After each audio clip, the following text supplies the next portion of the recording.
Hello, everyone, and welcome back to the Barbell Mamas podcast. I am so pumped for today's interview. As any of the CrossFitters know, we are getting prepped for the CrossFit Games. And by we, I mean all the CrossFit Games athletes, not myself. I am getting ready to go watch the CrossFit Games. I'm heading to Madison this year. But I am joined today by Arielle Loewen, who is the fittest mom in the CrossFit Games 2 years in a row in 2021 and 2022. And this is your third year qualifying for the CrossFit Games. And I am just so thankful to you for taking time out of your really busy schedule to try and have a little chat with us. Of course. Thank you. I'll always make time for people I'm passionate about or that I want to support, and anything helping the mamas, pelvic floor PT. I love it. I love it. Amazing. So why don't we get started by you just telling us a little bit about your journey in CrossFit? Yeah. How long have you been competing? Yeah, I started in 2012. I just got out of high school, and it was one of those, like, I'm used to competing in sports. I like working out. I like being fit. I don't want to get fat. What do I do? So one way or another, I found CrossFit and fell in love with it and just did CrossFit from 2012 until now, honestly. And I've always been competitive. So 2014 to 2018, went to regionals, tried to make it to the games, fell short every time. 2018 at regionals, back then, found out I was pregnant. So then I had my Blakely, who's 4 years old now, retired from CrossFit, then ended up, like, after pregnancy, just went back to the gym because I love CrossFit and I wanted to keep doing CrossFit, and then just healed, felt good, and then magically tried to go to the games. And it's like I've caught this second wind since being a mama, and it's awesome. That's amazing. So when you got pregnant with Blakely in 2018, right, what did your pregnancy look like? Did you continue to CrossFit? Did you have people who were really supportive of that? You know, we've seen a big change in the OB space and the pelvic PT space in the last 5 years, but that change has been slow. So what was your experience like? I actually had a really great experience. I'm very thankful. I found out I was pregnant because at regionals competing, I just felt weird. Like, couldn't handstand walk. My body wasn't, it was like my mind and my body weren't in sync anymore. And I knew before even getting on the flight home back to Texas, I was like, I'm pregnant.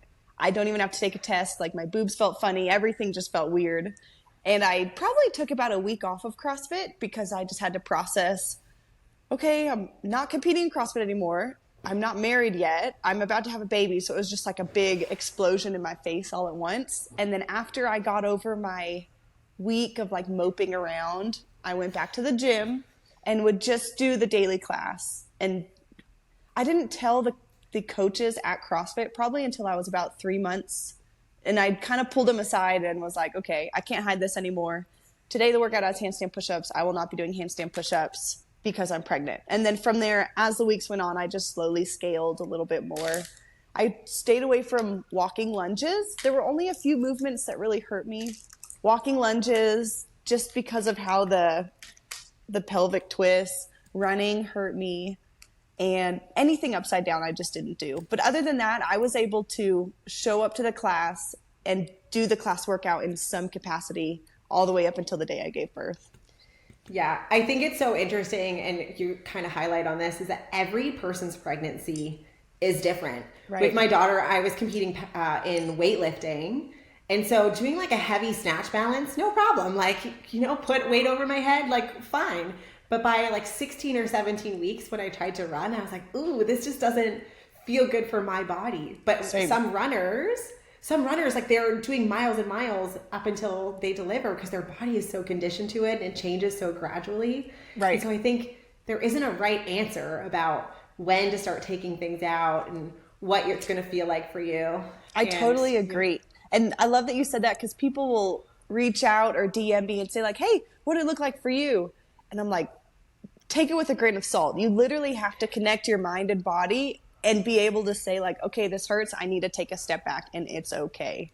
And if you can't do that, that's when we hear the horror stories of, you know, all the bad stuff. Yeah. Right. Like pushing it a little bit too far and just not that anything's going to happen bad to baby, but then you can sometimes get into pain, or we're trying to throttle back because of, you know, your pubic bone is feeling a little bit irritated or nasty or that type of stuff.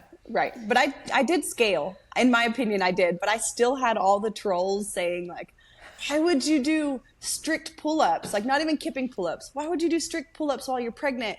Your elbow joints are loose and you could dislocate, just all this crazy stuff that I'm like, hey, I feel fine. Nothing hurts. Okay, ignore that message. Yeah, and I'm so glad that you were able to do that. I remember I was showing why we usually move around with the snatch bar, how a lot of people will stop doing snatches, especially weightlifters, because of bar path and all that type of stuff. Right. And I had somebody online say, when the baby dies, don't go to the internet. I just told the story. And I was like, he had already been born when I had posted that. But, you know, I was just thinking, like, how damaging is this? And you were, you know, you had such a good understanding of the methodology. Wow. But, like, imagine somebody is kind of going through complications, or it is more of an at-risk pregnancy, or they've experienced loss before. I just think there is a terrible thing that people do when they try to be helpful on the internet. Yeah. So it started to shift, though. Well, I'm going to spin this to the positive. Good. The amount of comments that people get now are starting to get less, and some people are just being trolls to be trolls, I think. Well, it's so funny you say that, because every time Tia would post a pregnancy video, I'm like, okay, I'm just going to read the comments. And there were probably 75% good, 25% that I'm like, you're telling me people have the guts to post these things? This is ridiculous. Yes. But it's so entertaining. I know. I just posted a video, like a podcast episode about, you know, the pelvic PT perspective based on the research on what Tia's journey has been so far. And I'm in overwhelming support of everything she's doing. Right. And yeah, and I said the exact same thing. It's like, you know, most people are like, this is so great, so cool to see what you're doing. And then other people are just not being that helpful. No. So tell us a little bit about your postpartum return. Did you have a vaginal birth or cesarean? And then kind of what did your return to movement look like? Yeah, I was very thankful. I carried her for 41 weeks, showed no signs of progression, so I had to go in and get induced. And everybody told me all the horror stories about what could go wrong, but it was so smooth. Went in, vaginal birth, no problems, complications whatsoever. And then the hardest part was probably the month after. So I didn't realize how, like, everything in your life changes, of course, but your body is still, like, in the worst shape of its life it could ever been in. And I hate to say it, but I've always tried to look good and been a little vain and, like, wanting to be muscular or wanting to be fit. So it was a very hard season for me to not be fit, and it's okay. And I literally had to give myself 9 months to say, like, okay, you don't like how you look. You carried the baby for 9 months, give yourself 9 months grace. So that was the hardest adjustment. And then I waited about a month. And then once I got cleared from my doctor, went back in the CrossFit gym, and same thing, just did the daily class just to move and be healthy and have a little bit of normalcy back in my day. And have your, like, people around you too, because that can be the hardest part.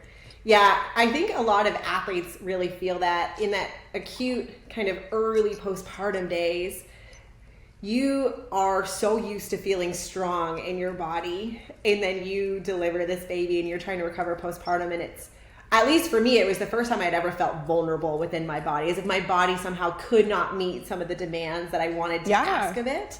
Right. And it was, the mental side of it was a huge struggle. And yeah, I totally see where you're coming from. And in the moment, you feel like, is this just how my body is? Is this just how it's going to be? Because I remember, like, a week after trying to give birth, just practicing Kegels, because they said that helps the pelvic floor. And I would try, and, like, nothing would change as I'm going to the bathroom. And I was like, is this my life for the next year? But it comes and goes. It's just like the diaper phase feels like it takes forever. And now we don't buy diapers anymore. Oh, right. Exactly. Mm-hmm. Exactly. So when did you start switching from maybe doing the daily class to thinking, oh, maybe I'm going to start trying to compete again? Like, kind of what was that mindset like for you? Right. It started first with Blakely was 1 year old, and I started eating a little bit healthier.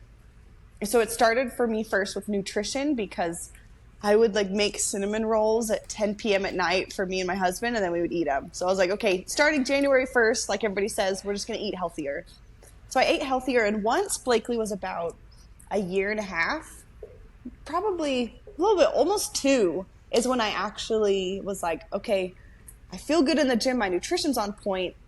let's just do the open to see what happens. Oh, the open went well. Let's just do quarterfinals, see what happens. And it just all kind of fell into place.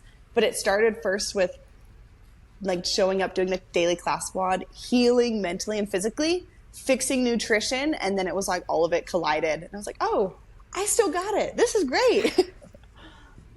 That's amazing. I was talking to Meg Scanlon. She's an international level power lifter here in the US. And she said the same thing, that it was like, you kind of get out of, she had twins and she had a C-section, and it was like, 9 to 12 months, she started to feel a little bit stronger. But then like 18 months, it's like this flip that it's almost like you're out of postpartum haze, and you kind of feel like your feet are underneath you a little bit more, and hopefully you're sleeping through the night, and that makes a big difference too.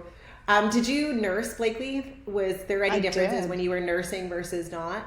I didn't ever see a difference. I nursed her for sure for a solid year. And then after a year was on and off for probably 18 months.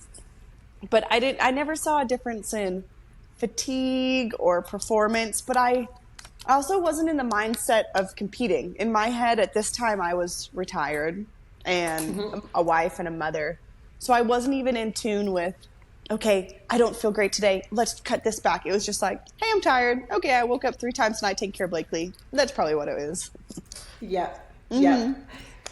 And so now that you're kind of in this competitive season again in your life as a mom, what does a typical day look like for you? If anybody's seeing the video of this, Blakely's kind of like patting her mom's arm as she's coming through. I love it. It's so funny because me and my husband were talking about this yesterday. I feel like I'm always busy, but I'm not really doing a lot, if that makes sense. But in this season of competing for the CrossFit Games, I try and not schedule anything other than like, I have 1 podcast a week that I'll allow just because I like talking to people.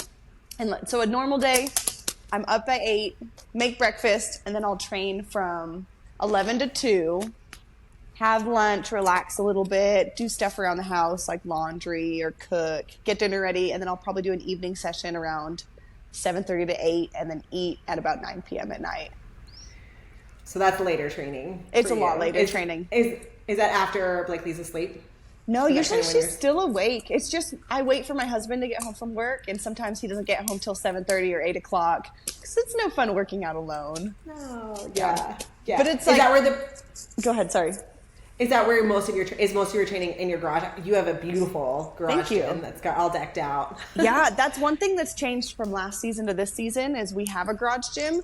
And last year, training for the games was extremely stressful, and I felt like every day I was reaching out to someone to help me watch Blakely. But since being at home in the gym, I have so much peace this season because she's got all of her toys, all of her snacks, all of her, like, she needs anything. Like today, she's like, hey, Mom, I spilled this on my dress. So come inside, change your dress, go back outside and train. So it's just so peaceful. And I think that's helped me this season perform good because I can do a little bit more because I'm not talking to people and I'm just like in the zone training. Okay, come inside and relax.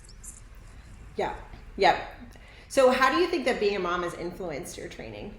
I think it's the recovery part. It's definitely damaged, unfortunately. Like I can't recover like the other athletes do when they go to saunas and cold plunges and massages because realistically, I'm already in the gym for so long. She's not in daycare or anything. So I'm like, I can't say I'm going to be gone from you all day while I go work out, cold plunge, hot tub, sauna. But the positive is my mental side of it is so much lighter. Like I'll go to the games and compete and I'll know if I win an event, cool, Blakely doesn't care. If I lose an event, cool, she doesn't care. Like I come home to the same house, the same family. And she honestly would probably rather me stay home. So there's no pressure there at all. Yeah, I think that's such an interesting point from being a mom athlete is they talk about how, especially in professional athletics, it is kind of a selfish thing. And you have to really prioritize your training and your sleep and your food. Right. But I've heard you say that you are a mom and a wife first and you are an athlete second.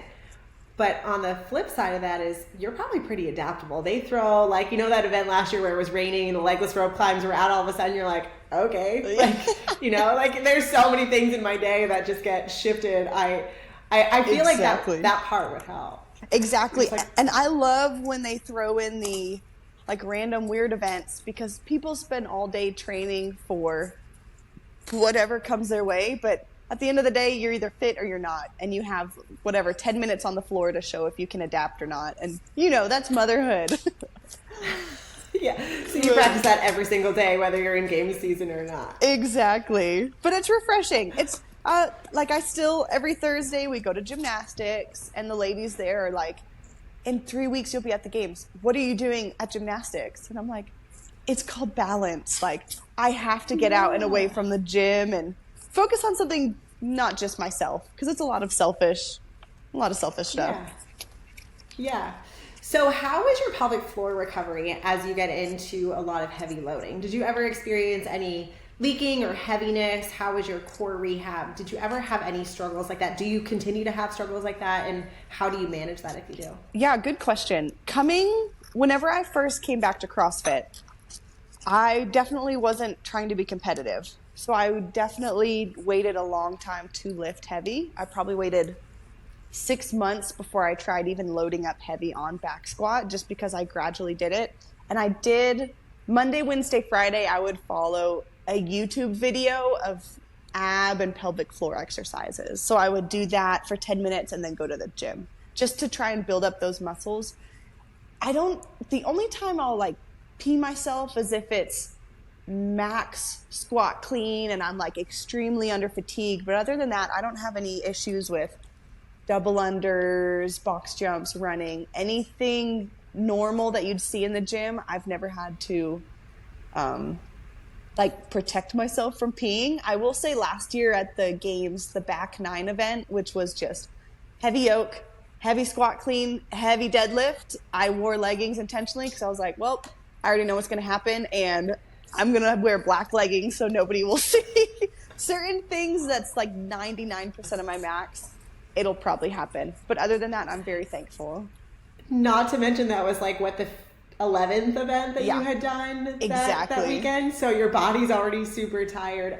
It would be super interesting to just like poll the athletes and see how many of them did. Yeah, I agree. Yeah. Because what was surprising to me is I'll hear athletes like Mal O'Brien talk about how that happens to her as well.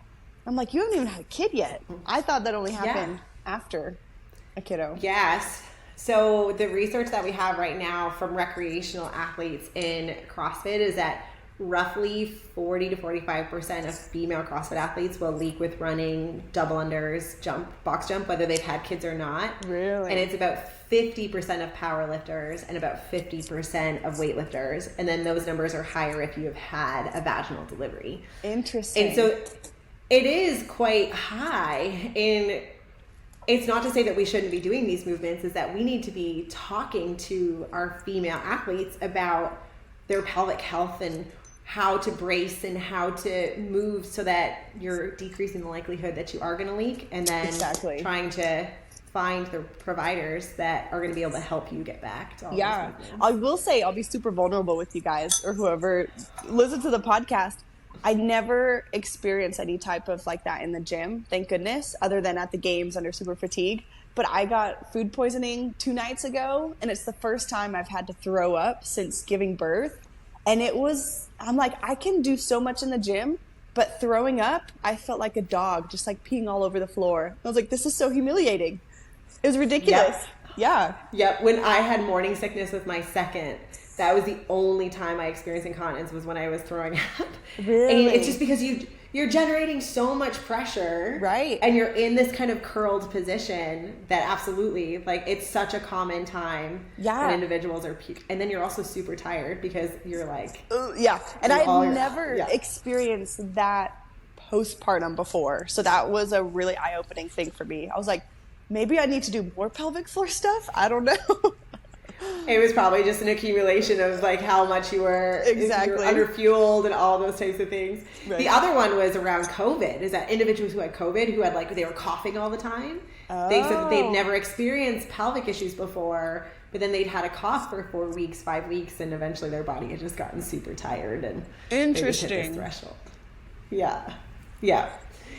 Okay, so let's go into the 2023 season. Okay. So you were kind of in the North America West. So North America West, you placed third. Kind of talk to us about some of your favorite events. What were the ones that you were kind of groaning internally, not looking forward to as you were prepping for the season?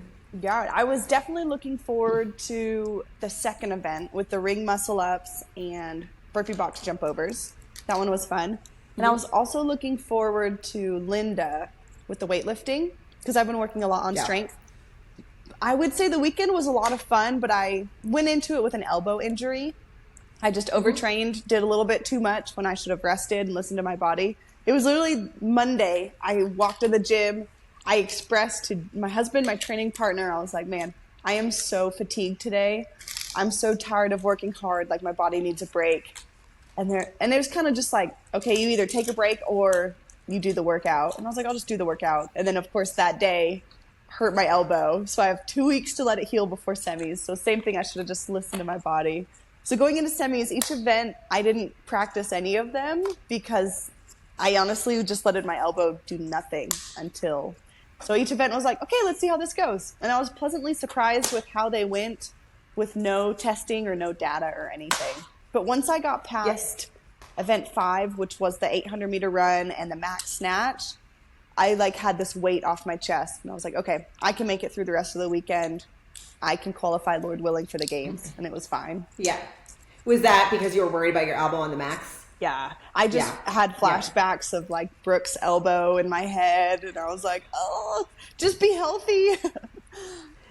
You know, I think it would be interesting to see. So especially with the ruck on the muscle up. Right. A while ago, there was a regional event where they had ring dips, and they hadn't had a ton of ring dips, and there was a whole bunch of people who were stringing for their pec. Yeah, I remember that. Yeah. So, and it was the same thing. It's more people, the longer that they had from when they announced it to when the event was, the longer they had to kind of accumulate this volume that they weren't used to, and then they had a bunch of strains. And we saw that in the European for especially the gents, all the guys, they were kind of popping. They had a bunch of shoulder injuries in the European semifinal. Ooh. So I'm kind of I wonder if it was actually kind of a good thing for you. Right. You know, they train these events over and over again, but sometimes you can almost put yourself on the side of overtraining because you kind of dial in your movements to just the movements that are at semifinals because you're trying to prep for those events. Exactly. So maybe it kind of just worked in your favor. I think so too. It's great. And mentally it's a good win because I know going into the games, I'm very good at thinking on the fly and my strategies every time paid off. I don't really have any regrets from semifinals other than maybe snatching heavier, but that's okay, you were healthy. So it's all relative. Yeah, absolutely. And so kind of what does your prep look like for the games? Are you now starting to incorporate more odd objects? Are you having somebody train who's programming for you? What does that kind of look like? Yeah, the biggest thing that changes is just a little bit more volume. But I do my own cardio programming, and then I have a strength person who I hired who sends me strength stuff. So I'll just train a little bit more volume. So if I'm used to 100 chest to bars a week, I might do 125. Just upping the numbers a little bit, so that way I'm not too sore come competition day if they throw in chest to bars. Or if I'm used to 150 GHDs a week, okay, let's try 180. Let's see how that feels. And just running a little bit more. But I don't change too much because it's working for me. And I know the biggest thing is if I can just go into the games healthy, I'm already better than 50% of the other athletes that show up because everybody comes in thinking you have to train super hard and then they get injured or they're overtrained and all that stuff. So my big thing is just, I don't want what happened at semis to happen at the games. So keep doing what I'm doing and be healthy going to the games. I love that. I love that. How much are you eating in a day? I don't track that stuff, honestly. So I just... Do you have any idea calorie-wise, or are you just kind of trying to eat as much as possible? I don't. If I'm hungry, I eat. If I'm not hungry, I don't. But usually I can tell if I trained hard throughout the day and I didn't eat enough, I'll be starving at 10 p.m. So that'll be my indicator, okay, tomorrow when you wake up, eat a little bit more food to make up for this. Yeah, that's so great. But I don't... And then I'm not a very deep, critical thinker. So to me, I try not to, think about things too much. Okay, I'm hungry. That just means more food. That's all I have to think about. Instead of is it enough carbs? Or am I missing fats or proteins? It's no, just eat. Yeah, I love that. I think we probably make things a little bit more complicated than they need to be in order to optimize as much as possible. I feel like that's another mom thing. It's like if I'm eating a meal and it's not me eating off my toddler's plate, like that's a win. Right. Oh, and that's another reason you can't count macros as a mom, because how rude would it be if I'm like, no, don't touch my food. I've already weighed it out and measured it. Right. Yeah, absolutely. So when does your deload start for the games?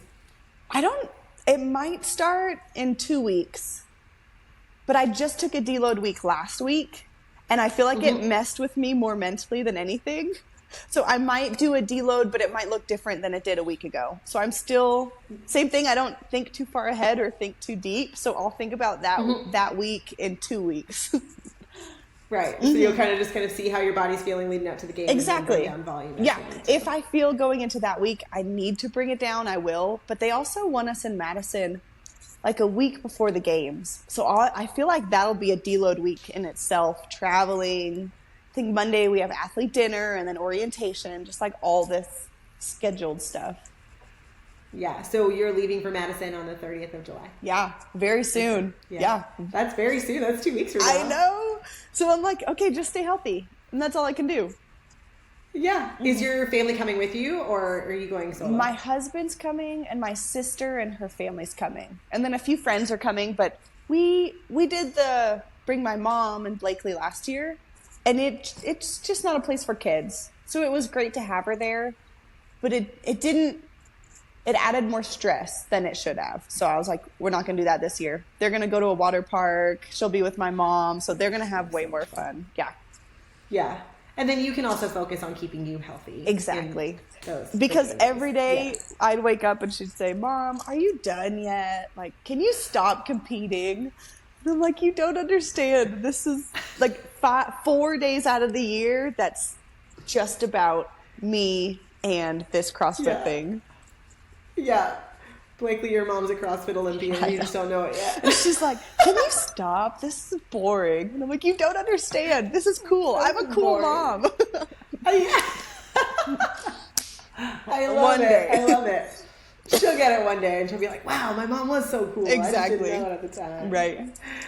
Yeah. So if you kind of think about your whole journey so far in pregnancy and postpartum, what is something that you wish someone would have told you about being a mom, whether it's during pregnancy or postpartum or now that your kiddo's a little bit older? Yeah. What's kind of something you wish you would have known? I think the biggest thing was just everybody's journey is different, and don't listen to anybody. As weird as that sounds, like listen to your body, and if it feels good for your body, great. If whatever tactics I'm doing as a parent works for Blakely, great, leave it at that. I think people have a lot of opinions, and then it can just add to the mess of stuff that it doesn't even need to be messy. So just like learn to be a parent on your own and do what works for you. Yeah, I love that. I love that. Anything else that you wish people would know about you or things that you missed out about your journey so far? No, I think the biggest thing that I love about my journey is just after having Blakely, my plan was never to come back and compete at the CrossFit Games by any means. Like step one was just healthy. What does health look like? Consistent in the gym schedule, whatever works for you, and eating right. And then it's amazing how mentally you feel better, physically you look better, and all those things align. And then for me, it just blows my mind if I reflect on like how far God's brought me when I thought I was done, and he's like, no, you're going to be stronger when the world will tell you you're weaker. So just amazing. Yeah, I love that so much. Thanks. Well, where can people follow along with your journey? They can. Well, I'll be there in Madison cheering you on. You did say that. Are you bringing the kiddos and all the 9 yards? No, just you? No. This is me and my hubby's like one vacation that we take that we just get to be bros and be these people who are obsessed with CrossFit. Have you been before? We went last year for the first time, and literally I just loved every part of it. And so we get to go this year. So where were you on the Capitol? We were actually at the field. Okay. And so that was probably a big mistake. We should have been over at the end, but we were watching the pig flips because we wanted to see like how people did with the really heavy weight. Cool. And then while you guys were all running, we went to go work out ourselves.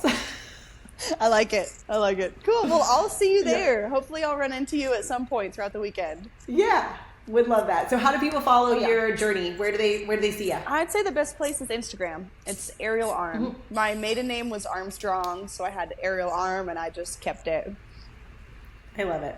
Okay, I'll make sure that I link to your Instagram in all of the show notes. Thank you. Thank you so much. Yeah, thank you so much for connecting with us. I'm so excited to see your journey so far, and I'm really excited to cheer you on at the games. Good luck. Stay healthy, all those healing and training vibes, and then we'll see you in Madison in a couple weeks. Thank you. See you soon.